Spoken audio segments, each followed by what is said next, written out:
Assalamualaikum warahmatullahi wabarakatuh. Kali ini saya ingin membuat video refleksi diri dengan cara bagaimana mengatasi kelemahan dan mengoptimalkan kelebihan saya.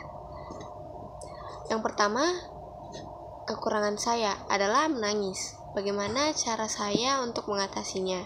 Kalau kamu gampang nangis dan pengen ngurangin, ada beberapa cara. Yang pertama, kenali pemicu. Cari tahu dulu apa yang buat kita menangis. Apakah karena sedih, marah, terharu, atau mungkin cemas? Kalau udah tahu, jadi kita lebih gampang mengontrolnya. Yang kedua, menarik nafas. Pas kita mulai nangis, kita coba tarik nafas secara perlahan dan yang dalam. Hitung sampai 4 kali, tahan sebentar lalu hembuskan pelan-pelan. Ulangi secara tersebut sampai kita merasa tenang. Yang ketiga ada alihkan fokus. Kalau kita sudah hampir meledak, coba pikirkan hal lain atau sibukkan diri. Misalnya kita melihat sesuatu di sekitar kita atau dengerin musik, bisa juga coret-coret kertas. Dan ada juga ngobrol atau bicara dengan teman sendiri atau ke diri kita sendiri. Bilang ke diri sendiri, aku gak apa-apa dan aku bisa lewatin ini semua. Kalimat-kalimat positif itu bisa membantu kita untuk menjadi lebih kuat. Dan ada juga jangan terlalu keras ke diri kita sendiri. Nangis itu wajar, hal yang wajar dan tidak salah. Jangan kita paksain untuk selalu tahan nangis, karena ada kalanya kita butuh ngeluarin emosi agar kita tuh lega. Dan ada juga curhat atau tulis perasaan kalau kita lagi merasa terpuruk di posisi yang benar-benar down. Coba kita curhat ke teman atau tulis di buku yang bisa membuat hati kita menjadi lebih tenang. Latihan kontrol emosi, misalnya pas kamu lagi di suatu yang bikin terharu, coba latih diri kita buat tahan dengan cara fokus ke hal lain atau pegang sesuatu kayak pensil atau botol air. Cari bantuan kalau perlu. Kita nangis udah terlalu sering atau mengganggu. Gak ada salahnya kalau kita ngobrol sama psikolog. Mungkin mereka juga bisa membantu dan mencari solusi buat kita. Pelan-pelan saja, tidak semua harus terburu-buru. Semua butuh waktu dan proses membuat kita berubah. Yang penting kita sudah berusaha. Yang kedua, kekurangan saya adalah introvert. Bagaimana cara mengatasinya? Kalau kamu introvert dan merasa itu menjadi kekurangan, ada beberapa tips. Yang pertama, terima diri sendiri. Ingat, jadi introvert itu bukan kelemahan. Kamu punya kelebihan sendiri, kayak lebih peka sama perasaan orang lain dan jago mikir mendalam. Jangan mendingin diri kita sendiri kepada orang lain. Pelan-pelan keluar dari zona nyaman, gak usah terburu-buru. Coba mulai ngobrol sama satu orang dulu. Kalau udah nyaman, baru deh coba ngobrol di grup kecil atau beberapa orang. Lama-lama pasti kita bakalan terbiasa. Siapkan diri sebelum bergaul. Kalau kita ketemu banyak orang, pikirkan dulu topik pembicaraan apa yang bagus kita bahas. Pas bicara sama seseorang pun kita tidak bingung mau ngomong apa. Dan ada kasih waktu buat diri kita sendiri. Jangan terus paksa diri kita untuk bisa nongkrong, atau kalau kita capek istirahat saja. Diri kita juga membutuhkan waktu buat recharge energi.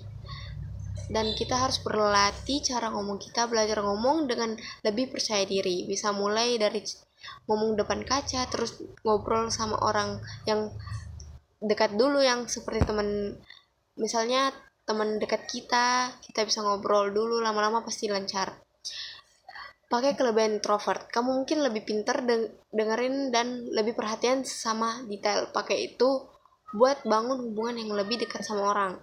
Cari teman yang nyambung, gabung sama orang-orang yang ngerti kamu dan bikin nyaman. Teman yang asyik bakal bikin kamu lebih pede buat jadi diri sendiri dan bisa lebih percaya diri. Belajar dari pengalaman. Kalau ada momen ngobrol yang gak lancar, jangan kecil hati, ambil pelajaran dan coba lagi Dan kita coba lagi di lain kali. Semakin sering kita coba, semakin jago buat kita melatih diri kita. Tidak apa-apa jadi introvert, yang penting kita bisa tetap berkembang tanpa harus jadi orang lain. Santai saja semua proses dan membutuhkan waktu. Yang ketiga adalah overthinking. Bagaimana cara saya mengatasinya? Kalau kita sering overthinking dan pengen ngurangin, yang pertama kita harus sadar kalau lagi overthinking pas pikiran mulai muter-muter dan tidak jelas. Stop sebentar dan kita bilang diri kita, oke, aku lagi overthinking, tenangin dulu. Tulis semua apa yang kita pikirkan. Daripada dipikir terus, coba tulis di kertas atau catatan kecil. Ini bisa membantu ngeluarin semua beban dari isi kepala kita. Fokus ke hal yang bisa dikontrol. Jangan buang waktu mikirkan hal yang tidak bisa kita ubah. Fokus saja ke apa yang bisa kita lakuin sekarang. Latihan nafas atau meditasi. Kalau pikiran udah mulai kacau, tarik nafas secara perlahan, tahan sebentar lalu hembusin pelan-pelan. Ini bikin kita lebih tenang. Kasih waktu buat berpikir. Tapi ada batasnya, misalnya kasih waktu 10 menit buat berpikir masalah itu. Setelah waktunya habis, stop dan alihin perhatian ke hal yang lain. Kita alihkan pikiran, lakukan sesuatu yang bikin kita sibuk, kayak olahraga, nonton film, atau main game. Ini bisa membantu otak kita dan bisa mengistirahatkan sejenak otak kita. Ngobrol sama orang lain. Kadang cerita ke teman atau keluarga bisa bikin pikiran kita lebih jernih. Mereka juga bisa lebih tahu tentang sudut pandang kita. Ingat, tidak semua hal yang harus sempurna. Jangan terlalu keras sama diri sendiri. Tidak apa-apa kalau semuanya tidak sesuai ekspektasi kita. Hidup udah harus jalan secara sempurna. Latih diri kita buat hidup di momen sekarang. Coba fokus apa yang kita lakuin sekarang daripada mikirin masa lalu atau hal yang belum pernah terjadi. Pelan-pelan saja, tidak usah dipaksakan. Semakin kita latihan, semakin gampang buat ngendalain overthinking. Yang penting kita mau mencobanya. Dan yang kedua, kelebihan. Saya mempunyai beberapa kelebihan. Yang pertama, bisa memasak. Bagaimana cara saya mengoptimalkannya? Kalau kita jago masak dan pengen makin berkembang, yang pertama, eksperimen resep baru. Jangan cuma masak yang udah biasa. Coba cari resep yang beda atau bikin variasi dari resep lama. Ini bisa nambah skill dan bikin masakan kita lebih enak dan unik. Belajar teknik baru, pelajari teknik masak yang lebih advance kayak plating, masak saus fade, atau bikin roti, dan banyak cara inspirasi. Ikutin akun-akun chef atau food vlogger buat dapat ide baru. Kadang inspirasi biasa muncul dari hal-hal yang kecil kayak tampilan makanan atau bahan yang lagi tren. Masak buat orang lain, cobain masak buat keluarga, temen, atau acara kecil, kumpul-kumpul kecilan gitu. Selain latihan, kita juga bisa dapat masukan langsung dari mereka. Ikuti kompetisi atau workshop. Kalau ada lomba masak atau kelas memasak, kita bisa ikut dan bisa membuat diri kita lebih percaya diri dan menambah pengalaman. Mainkan penyajian percantik cara kamu menyajikan makanan. Kadang tampilan makanan bikin orang lebih tertarik dan jadi nilai plus buat skill kita. Coba masak dengan bahan lokal. Explore bahan-bahan di sekitar kita yang jarang dipakai. Bikin masakan yang beda tapi tetap enak.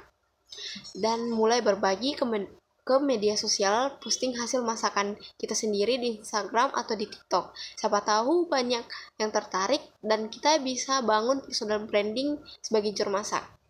Dan asal kecepatan dan efisiensi. Latih diri biar lebih cepat masak tanpa ngorbanin rasa. Ini penting banget kalau suatu saat kita mau buat usaha makanan. Berani mencoba usaha. Kalau udah pede sama masakan kita, coba jualan. Mulai dari hal kecil kayak jual makanan ke tetangga atau teman-teman kuliah. Semakin sering kita masak dan explore, makin tajam skill kita. Yang penting nikmatin prosesnya biar terus semangat. Yang kedua, kelebihan kedua saya itu terlalu pengertian. Bagaimana cara saya mengoptimalkannya? Kalau kita orangnya terlalu pengertian dan pengen manfaatin itu dengan cara yang lebih santai. Yang pertama, pilih orang yang pantas dikasih pengertian. Jangan sesekali buang energi ke orang yang nggak bisa menghargai kebaikan kita. Fokus ke orang yang benar-benar respect sama kita. Yang kedua itu kasih pengertian tapi tetap tegas. Jadi pengertian nggak berarti lo nurut terus. Kalau ada yang kelewatan, bilang aja dengan cara yang halus tapi tegas. Jangan lupa, yang ketiga itu jangan lupa diri sendiri. Kadang saking pengertiannya sama orang lain, kita bisa lupa dengan diri kita sendiri. Ingat, kita juga butuh perhatian dan pengertian dari diri kita sendiri. Pilih batas yang jelas. Oke, kalau lo bisa ngerti orang tapi kasih batasan biar tidak dimanfaatkan sama orang lain. Misal kalau ada yang minta tolong, kita lihat dulu kita mampu enggak, dan jangan dipaksakan kalau kita tidak mampu. Latih buat nolak secara halus. Dan semua harus kita bisa iakan. Belajar bilang tidak tapi tetap sopan, kayak maaf saya tidak bisa sekarang, tapi semoga kamu bisa dapat bantuan dari orang lain. Ajak orang buat bisa ngertiin kita sendiri. Jangan cuma kayak kita yang ngertiin mereka. Mereka juga harus ngertiin kita. Ajakin mereka supaya bisa ngertiin kita. Gunakan buat ngebangun hubungan yang sehat. Dengan pengertian kita bisa juga bikin hubungan jadi makin erat, entah itu sama teman, pasangan, atau keluarga. Tapi pastikan itu tidak berat sebelah. Dan ada jadi role model. Kadang orang belajar dari kita kalau kita pengertian tapi tetap punya prinsip. Mereka bisa ikutin belajar buat lebih pengertian tanpa kelewatan. Dengan ini pengertian kita bakal jadi nilai plus tanpa bikin kita capek hati. Yang ketiga, kelebihan saya adalah pendengar yang baik. Bagaimana cara mengoptimalkannya? Kalau kita emang pendengar yang baik dan mau ngasah skill itu biar makin berguna, yang pertama, jadi pendengar bukan menjadi hakim. Dengerin aja cerita orang, jangan langsung ngejudge atau kasih solusi kalau mereka tidak minta. Kadang-kadang orang cuma butuh didengarkan, bukan dinasehatin. Yang kedua, tunjukin kalau kita benar-benar mendengarkan mereka. Sesekali kita angguk atau bilang oh, atau kita gitu ya, paham kok. Bukan kayak ngomong sama tembok, kayak kita diam saja gitu. Jangan cuma diam, tapi tanggapin. Kalau ada bagian cerita yang menarik atau penting, tanyakin kayak terus lo gimana, ngerasainnya gimana, kayak gitu. Habis itu apa yang lo lakuin, biar obrolannya mengalir terus. Kita harus menjaga privasi mereka. Kalau orang cerita rahasia, simpen rapat-rapat. Jangan jadi tukang sebar atau cerita orang ke tempat lain, kita ngomong sana sini situ. Bikin agar mereka tuh bisa lebih percaya sama kita. Jangan ikut drama. Kita jangan ikut drama. Kita boleh jadi pendengar, tapi jangan sampai terbawa emosi atau ikut drama mereka. Tetap netral, biar kepala kita tuh tetap dingin, dan kepala yang si cerita juga itu tetap dingin. Dan kita harus pilih waktu yang tepat. Kalau lagi sibuk atau capek, jujur aja kita bilang, aku lagi capek, tapi boleh nggak, kayak aku lagi capek, boleh nggak nanti ceritanya, biar bisa lebih fokus. Dan kita bisa manfaatkan buat bangun hubungan. Jadi pendengar yang baik bikin kita jadi teman yang atau pasangan atau keluarga yang lebih dekat sama mereka. Tapi jangan lupa kasih waktu buat cerita balik juga. Santai dan jangan overthinking. Kita nggak harus selalu ngerti semua yang mereka ceritain. Kadang cukup ada buat mereka aja itu udah lebih dari cukup. Dengan cara ini, kelebihan kita jadi pendengar bakal makin berasa manfaatnya buat orang lain tanpa bikin kita kewalahan. Selanjutnya, apa rencana masa depan Anda dan cara Anda dalam menyusun langkah konkret dalam pencapaian rencana masa depan tersebut?